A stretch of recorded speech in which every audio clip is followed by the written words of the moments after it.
এই মুহূর্তের বড় আপডেট, যুবসাথী প্রকল্পের যারা প্রথম কিস্তির টাকা পেয়েছে এবং যারা এখনও কোনো টাকা পাননি প্রত্যেকের জন্য খুশির খবর। যারা প্রথম কিস্তির টাকা পেয়েছে তাদের দ্বিতীয় কিস্তি এবং যারা এখনও টাকা পাননি তাদের প্রথম কিস্তি আগামী 7 দিনের মধ্যে দিয়ে দেওয়া হবে। বিস্তারিত জানাবো এই ভিডিওর মাধ্যমে। যুবসাথীর টাকা কবে নাগাদ দেওয়া হবে এই নিয়ে একটি খবরের কাগজে আর্টিকেল প্রকাশিত হয়েছে। দেখে নিন কী বলা হয়েছে। যুবসাথীর টাকা ফের 10 এপ্রিল। যুবসাথী প্রকল্পের দ্বিতীয় মাসের টাকা উপভোক্তারা 10 এপ্রিল থেকে পেতে শুরু করবেন। গত 7 মার্চ থেকে যুবসাথী প্রকল্পের প্রথম মাসের টাকা দেওয়া হয়েছিল। প্রথম মাসের মতো এবারও সরাসরি উপভোক্তারা ব্যাংক অ্যাকাউন্টে টাকা পেয়ে যাবে।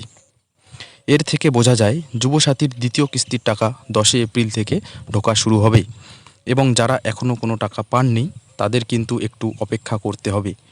এই মাসে দুটো কিস্তি একসাথে ঢোকার সম্ভাবনা খুবই রয়েছে। তো বর্তমান সময়ে কিন্তু এতটাই আপডেট রয়েছে যে 10 এপ্রিল থেকে আপনাদের টাকা ব্যাংকে সরাসরি ঢুকে যাবে।